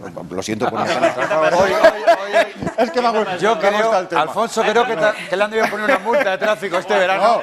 Y está muy cabreado con la Guardia Civil. La Guardia Civil está muy mosqueada porque... No, perdona, no, es que no, te digo, es que está todo ligado. Es decir, la historia de objetivos está implementada en las fuerzas de seguridad del Estado y la Guardia Civil tiene que cumplir unos determinados objetivos. Es decir, de tal modo que si hay un Guardia Civil que no cumple determinadas multas o que no pone determinadas multas al mes y tal, le rebajan el sueldo por incentivos. Entonces, ahí es donde ya empieza a chocarme la historia. Es decir, cómo es posible que un guardia civil, que a lo mejor no es que sea vago ni tal, sino simplemente es que no puede multar. Pues entonces se le obliga a multar, se le obliga a multar para que pueda cobrar obligados a... Y ahí ya hay algo que chirría. Déjame que te ponga solamente un ejemplo que además van a entender los espectadores. Hombre, una cosa es cumplir objetivos de cuyo cumplimiento deriva el bienestar para los ciudadanos, para los vecinos, y otra cosa, cumplir objetivos que terminen por hacerle la puñeta a los vecinos. Y te pongo un caso concreto. Alcaldes que tenían dada la instrucción a los que están con el tema de los parquímetros, a estos señores que controlan el tema de los parquímetros, los de la hora, tenían la orden de decirles, si se ha pasado el billetito, el ticket, esperen 15 minutos y multen. Y el que tenía dada la orden de 15 minutos la ha bajado a 10 minutos y multen. O alcaldes que tenían dada la orden 10 minutos y multa, que dicen, no, 5 minutos y multa. Eso también son objetivos, pero me parece que están mal entendidos. Yo de todas maneras, Noelia, solo un matiz. Jorge, mándame la multa y yo te la recurro, de verdad. No seas recoroso. Antonio, se pondrán de acuerdo los es por el sueldo del Guardia Civil. Prioritario, porque comentaba el alcalde que son reuniones donde se van a decir, va esto antes, va esto después. Es complicado. A mí me parece que lo prioritario es que se ha llegado a una conclusión por parte de muchos dirigentes políticos y cargos públicos, que es el que no se puede estar metiendo el dedo en el ojo a los ciudadanos constantemente. La verdad es que las administraciones se habían convertido en España, o se han convertido en España, en repulsivas en muchos casos. Lo que dice Merlo, es decir, multar por multar. Muchos agentes de tráfico, etcétera, parecían salteadores de caminos que estaban allí para poner multas a los ciudadanos. Hacienda persiguiéndonos por todos los lados, las inspecciones de trabajo, es decir, una administración antipática, en vez de ser una administración que debe de servir a los ciudadanos, inquisitoria, una administración que pone trabas. Dicho esto, también tengo que decir otra cuestión, que estamos cayendo en un problema en España, desde las últimas elecciones municipales y autonómicas sobre todo. Todos los que tienen hijos, y sobre todo los han tenido en edad adolescente, hemos visto cómo los hijos en edad adolescente hacen ciertas excentricidades, y siempre decimos los padres, bueno, ya pasará la adolescencia. A mí me parece que hay muchos dirigentes políticos que en estos momentos están en la adolescencia. Esperemos que este sarampión pase pronto, si no, nos estamos encontrando con una serie de cosas que son sorprendentes. ¿No te gusta, Antonio? No es que no me guste, es que creo que es una medida que va a rebufo de otras medidas de alcaldes que dicen que las deudas son ilegales, que van a hacer auditorías globales de Podemos y tal. No vamos a entrar en Podemos aún. No, pero todos han contagiado un poco. Al final queremos ser tan simpáticos y hacer tan participativa a la gente que la verdad es que pienso que los vecinos de Brunete deben tener mucho tiempo, porque para fiscalizar al gobierno... Con vecinos quejándose cada uno de una cosa... Pero tengo que decir una cosa que tienen que comprender todos los cargos públicos, y que también tú, Jorge. Tú decías, el sistema de selección en la empresa privada no sé si se puede llevar a la empresa pública. Oiga, el sistema de selección en la empresa pública es muy exigente.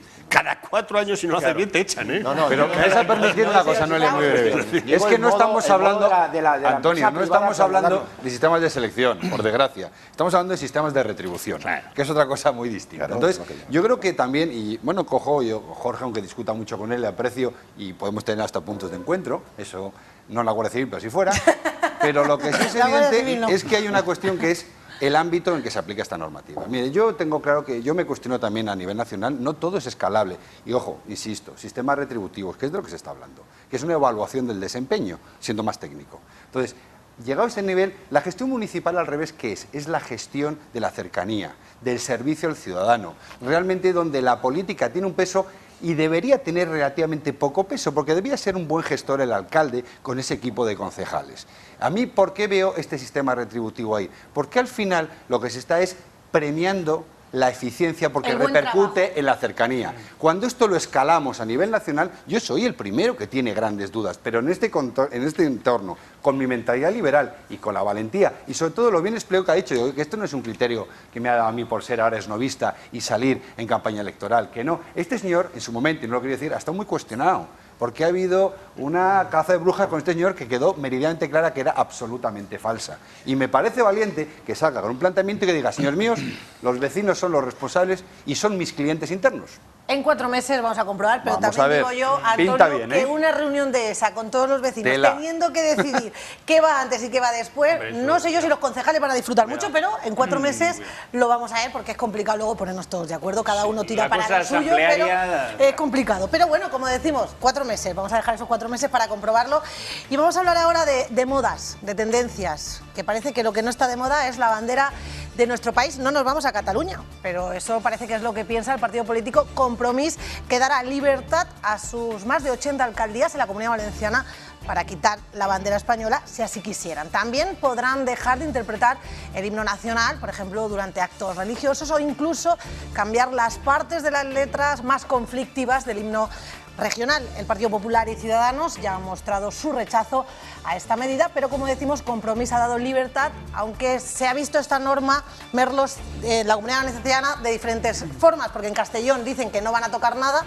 miembros de Compromís, y en la comunidad y en Valencia, en la provincia de Valencia, ya han cambiado hasta himnos del siglo pasado. Yo daría 2 lecturas. Una lectura que es, si queremos, política, jurídica, constitucional, etcétera. Nuestros símbolos al final están protegidos por la Constitución. Y están las leyes, y cada región y cada autonomía, si tiene su himno, tenga letra o deje de tenerla, suene o no la música, eso está naturalmente protegido y por lo tanto no se puede tocar. Y luego una segunda lectura al final es que incluso un himno es una obra de arte.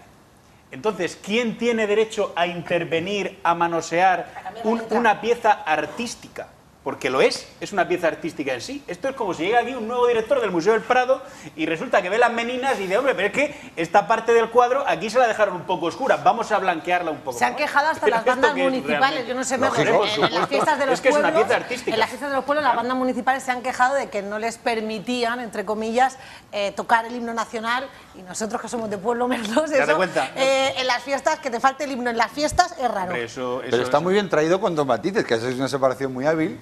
Que es decir, oye, una cosa es la obligatoriedad jurídica, que cómo puede decir Compromís, fijaros las burradas que llegamos a darle carta de naturaleza.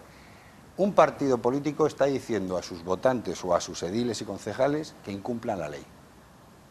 Para empezar a abrir boca. Oiga, que usted no tiene ni la capacidad ni la potestad de decirlo. Usted no es el responsable más que de ejecutarlo. Y si no lo ejecuta, pues obviamente tendrá que tener la fuerza del tribunal cuando le condene. ¿Por qué estamos llegando a esto? Pues lo hilo con lo demás. Porque al final tenemos sentencias muchas veces no ejecutivas y que cuando lo son ejecutivas la parte política las apelmaza. Con lo cual, señor de Compromís, si usted quieren que sean procesados todos sus ediles, hagan lo que les dé la gana, pero están incumpliendo la ley con este mero comunicado. Volvemos otra vez a lo mismo de siempre. Antes hablaba de que estamos pasando ahora una juventud nueva.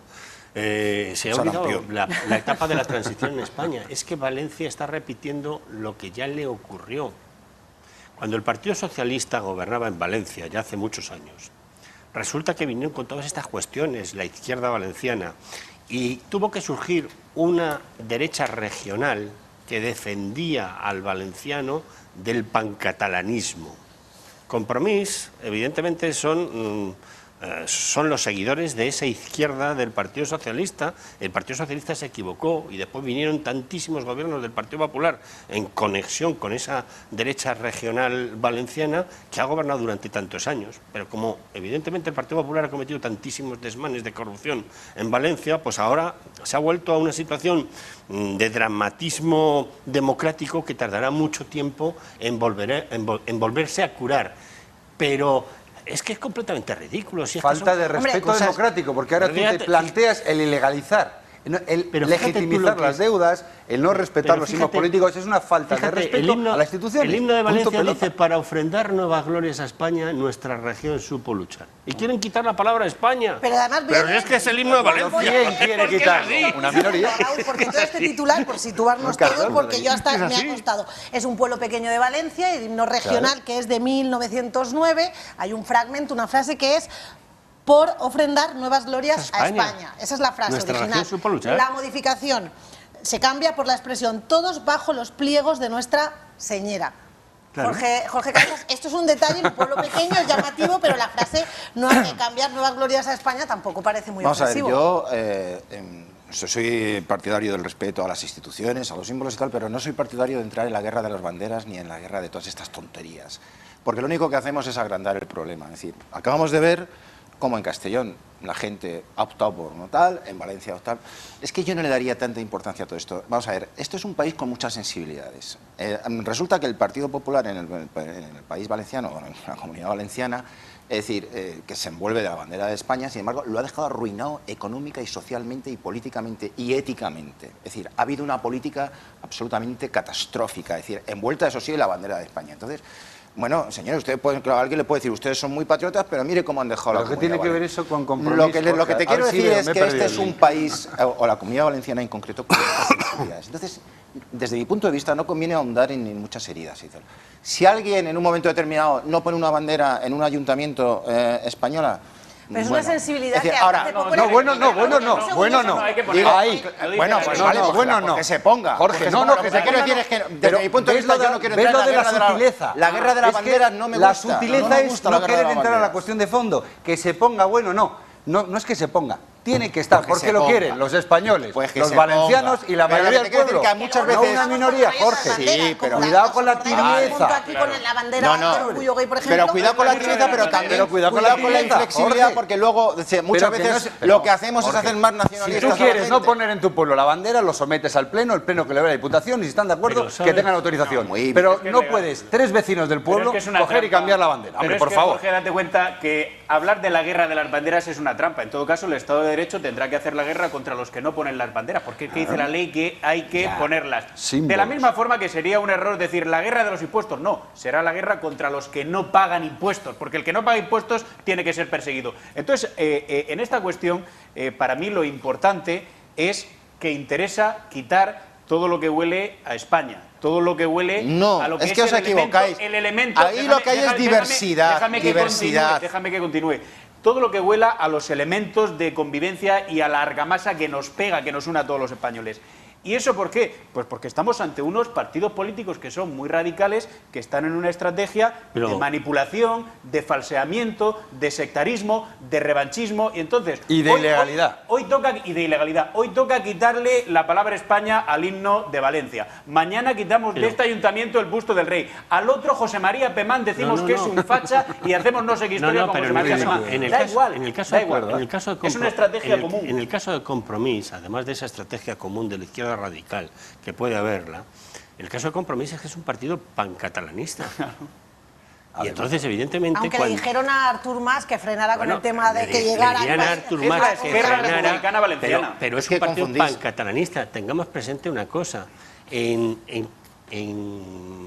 la Comunidad Valenciana, antes de llegar el Partido Popular, y que se hizo Canal Nou y empezó a emitir, la primera televisión autonómica más vista era la televisión catalana, y el catalán se expandía por Valencia como se ha expandido también por Baleares. Y estos grupos son grupos pancatalanistas que lo que quieren es crear los países catalanes. Lo que ha dicho tantas veces el nacionalismo catalán, hace 2 días... Bueno, yo no veo... Mira, déjame que os diga una cosa. No veo la creación de los países catalanes por ningún lado. Otra cosa es que... Pues dentro de 3 semanas la vas a tener en la mesa. Vosotros la veis y probablemente ya están ahí y yo no me estoy dando cuenta. Pero yo no veo la creación. Ahora, otra cosa es que haya una cultura, un idioma... Jorge, de todos modos te voy a decir una cosa, por lo que has dicho antes del retraso que hay en la Comunidad Valenciana, me parece que hace muchos años que no vas a la Comunidad Valenciana. Porque decías que la Comunidad Valenciana la habían dejado como si fuese un heral, No, la Comunidad Valenciana evidentemente es una de las comunidades que más crecen en España, que más crecen en España. Me parece que hace muchos años que no van. Conoces poco lo que pasa allí. Eso no significa que el Partido Popular haya dejado arruinado política, económicamente y socialmente al país. Por eso ha salido... Que éticamente el Partido Popular ha cometido errores enormes, sí, pero que arruinada la Comunidad Valenciana no. Al final va a ser Rajoy el responsable con Compromís. Están gobernando y tenéis un problema con ellos. No, yo no tengo ningún problema. Bien que lo ha hecho el Partido Popular, que ahora Compromís y Podemos están gobernando las instituciones. O sea, que lo ha hecho muy bien el Partido Popular. No, ¿cuántos años hace que no vas a Valencia? Pero si mi hermano vive en Alicante.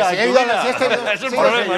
Este verano a Alicante. Hay cosas que se tienen que arreglar en todos los sitios, en Alicante, en la Comunidad Valenciana, una que también lo conoce dice que también, pero creo que viendo cómo estáis hoy, la única persona que podría poner un poco de orden y sobre todo poneros de acuerdo es el protagonista del que vamos a hablar a continuación. El Papa Francisco sigue dando pasos hacia una iglesia más abierta e integradora, pero también más polémica. Su última medida es permitir a todos los sacerdotes perdonar a las mujeres que hayan abortado y que pidan su absolución durante el próximo año santo católico. El Papa Francisco sigue sin dejar indiferente a nadie. El siglo XXI llega a la Iglesia Católica y el Papa Francisco quiere capitanear el cambio. Después de mediar para el final del bloqueo entre Cuba y Estados Unidos, hemos tenido una magnífica conversación con el Santo Padre y estoy muy contento. Y abrir las puertas de su iglesia a los divorciados, parejas de hecho y homosexuales. Si una persona es gay que cerca il Signore e ha buona volontà, ma chi sono io per giudicarla? Ahora el Papa absolverá a las mujeres que hayan abortado si se arrepienten de ello. Así describe en esta carta el drama que supone el aborto a las mujeres. Es una dura prueba existencial y moral. Hasta ahora, el aborto está catalogado por la Iglesia como un pecado grave que un sacerdote solo puede absolver por orden de un obispo del propio Papa. La única premisa de Francisco es el arrepentimiento de corazón, ya que para él no se puede negar el perdón a quien se haya arrepentido. Pero este perdón no es para siempre y se ejercerá solo durante el año jubilar. El problema es que según la fe católica el aborto es un pecado tan grave que quien lo realiza incurre en la excomunión automática. Raúl, lo decíamos antes, el Papa Francisco ha dado muchos pasos, para algunos los valoran como polémicos, para otros como está crear una iglesia más aperturista. Vale, yo voy a intentar hablar como católico practicante que soy, ¿no? Entonces, como medida, o de los dos aspectos. Hombre, yo creo que al final este Papa, pasiones y enemigos tiene como todos en la vida, pero está intentando actualizar a la Iglesia Católica la realidad del siglo XXI. La Iglesia Católica no es el primer papa que lo hace, en la historia de los papados siempre ha habido unas actualizaciones y bueno, pues la ciudadanía y la sociedad civil va avanzando y yo creo que la Iglesia tiene que ir adaptándose a los tiempos. Dicho todo esto, no hay que sacar las cosas de contexto. Yo he leído auténticas burradas de indocumentados, por no decir otro nombre, de el Papa autoriza el aborto. Pues no, señor, el Papa no autoriza el aborto, y menos de esa manera. El Papa lo que está diciendo que es que no es la primera vez, y siempre en los años jubilares, el Papa como cabeza de la Iglesia Católica tiene la potestad de otorgar en este caso los sacerdotes, que conmuten a aquellas personas que o perdonen cara a la Iglesia la comisión de un pecado que en principio es el aborto. Eso no implica que estén ni fomentando ni exonerando a aquellas personas que de futuro lo van a cometer. En un caso que tocó es el año jubilar, como cabeza de la Iglesia, y sobre todo porque es evidente, y ahora podemos sacar la connotación más política, vaya por delante que soy un provida. Pero entiendo, ¿vale?, que dentro de esas personas la Iglesia, y dentro como católico, tienes el derecho al perdón. Y sobre todo el Papa en la Iglesia es el que nos marca la doctrina. Entonces, si a uno no le molesta, que no esté en la Iglesia. Él hablaba, el Papa Francisco, Antonio, hablaba del sufrimiento que para muchas mujeres ha supuesto pues tener que someterse a un aborto, y si encima le pones la cruz, o en este caso la excomunión, como estábamos hablando, el estigma, gracias Raúl, que es todavía se agrava ese problema. Para ti no es una manera de quitar ese estigma, y sobre todo hoy el diario El Mundo hablaba de que el Papa Francisco es el Papa de la inclusión. A mí me parece que el Papa lo que hace es normalizar dentro de la jerarquía eclesiástica una cosa que era normal dentro de los propios ciudadanos. Pues no creo que las mujeres que hubieran abortado hubieran dejado de ir a misa y hubieran dejado de comulgar. Es decir, eso de la excomunión era sí, pero puede ser un sentimiento interno, ¿no? Una carga todavía mayor. Bien, evidentemente, como todo, es un sentimiento interno, pero también el que no va a misa los domingos, pues evidentemente comete un pecado, peca contra los 10 mandamientos, y sin embargo mucha gente no va a misa los domingos y se sienten católicos y son felices a lo largo de toda su vida.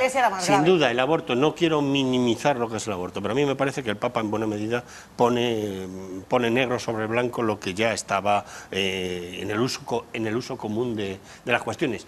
Y decía que él es además católico practicante y por tanto tiene más autoridad que yo, que soy católico pero no tan practicante. No tengo ninguna autoridad, tengo la misma que tú. En el sentido de autoridad para saber mejor lo que está ocurriendo en ese sentido. Convicciones morales nada más. Lo que es cierto es que a mí me parece que yo no he leído nunca, y he estudiado en un colegio de curas, no he leído nunca a Jesucristo en ningún sitio donde dijera que una persona que abortaba era un pecado peor que otros, o que debía de estar excomulgado o dejar de estar excomulgado. Por tanto, en buena medida lo que hace es normalizar lo que una cosa... Lo que pasa es que sí que es cierto, y Jorge, que el tema del aborto se ha politizado mucho, no solo aquí en nuestro país, en otros países. Entonces es una manera de, sin entrar en política, pero sí son pasos de esa evolución de la que hablaba Raúl. Bueno, son maneras de suavizar las cosas. Yo, que no soy católico, tengo que decir que lo que el Papa dice, lo dice para su grey, para su pueblo.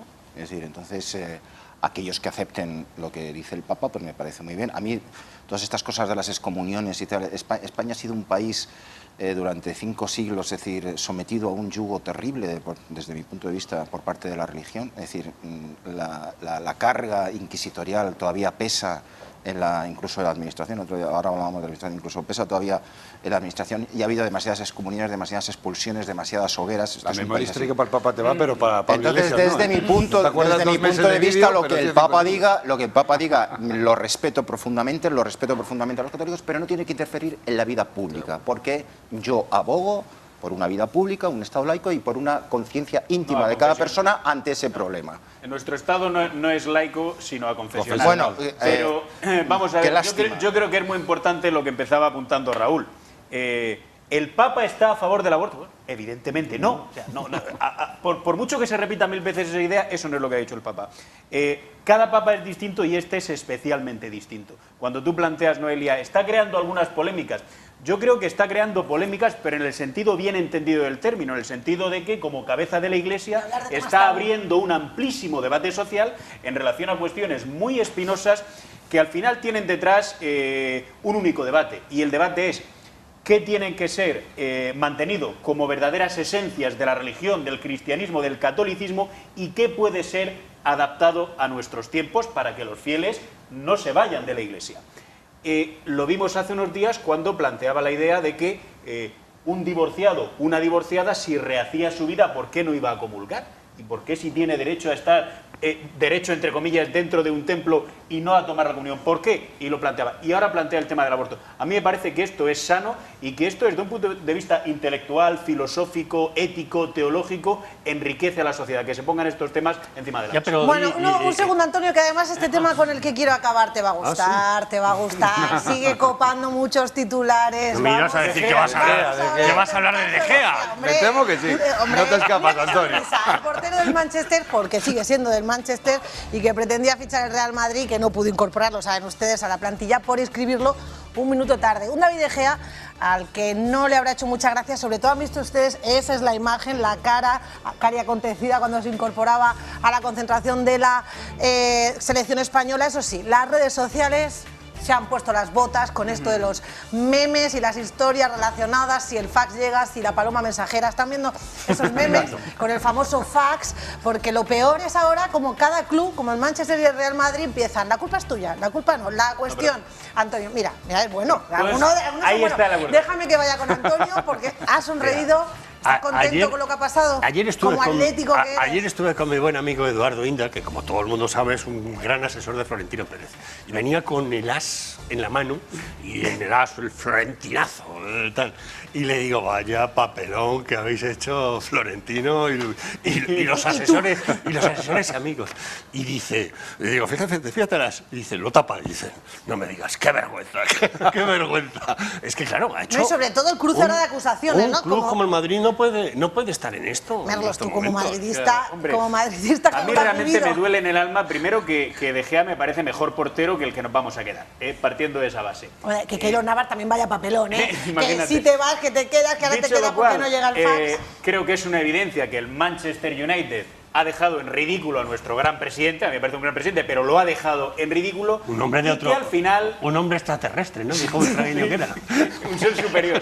Pero al final los ingleses se las gastan como se las gastan, y encima en este caso estando de por medio Van Gaal, que ha sido la pieza determinante. Y no nos olvidemos que hasta Del Bosque ha dicho que si David De Gea no juega, no va a poder ir ni siquiera a la selección, que no nos olvidemos de está bien empleado De Gea por una cuestión, y no quiero mal a nadie, pero era portero del Atlético de Madrid y esa traición no se la podíamos perdonar. Te has puesto la camisa al final. En el 2011 dijo De Gea que aunque tuviera un cheque en blanco nunca ficharía por el Real Madrid. Pero como me has preguntado como madridista, te voy a ti, y aún así ganaremos la Liga o la Copa de Bueno. Una cosa, me he venido arriba. Ya ha empezado. A lo mejor tú me la aclaras, pero tengo entendido que en el año 2016 ya el contrato no vale nada. Bueno, o sea, que podían comprarlo sin nada. Lo que pasa que ¿No será toda una estrategia para que de alguna manera dejar pasar un año y que luego no pagan los 30 millones? Del Manchester para no cobrar.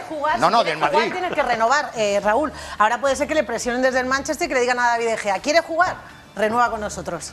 Es una opción, Sí, pero en función, no es una acción, es que va a ser lo que le va a pasar. La pregunta será que en función de cómo conteste, tendrá mi amigo Jorge razón o no con su mala memoria histórica, ¿vale? Porque evidentemente, que se quiera ahorrar 30 millones en el Madrid, hombre, hubiera sido tan arriesgado no han quedado muy bien hacer ninguno esta de los jugada clubes y quedar como gancho en Almagro con esta figura que vale bastante más de 30 millones, lo hubiera pagado de mil amores. Que por cierto, estamos hablando del no fichaje, hoy hubiera sido la presentación, hoy hubiéramos estado en directo con esa presentación de David De Gea, y finalmente lo único que hemos hecho es poner las portadas y que Antonio pues sonríe un poco. ¿Sabes lo que más me preocupa de todo? Edurne. Tenía ya sus planes en España y ahora tiene que cambiarlo. Oye, que un compañero atlético decía que la culpa era de Edurne. Bueno, y nosotros que vamos a ir a la presentación, Raúl, Alfonso, Jorge, Antonio, muchísimas gracias. Gracias a vosotros. Haber coincidido ustedes. Gracias por habernos acompañado. Volvemos mañana a las 12:20. Ahora se quedan con nuestros compañeros de los servicios informativos que también van a hablar de Gea. Pasen una muy buena tarde. Adiós.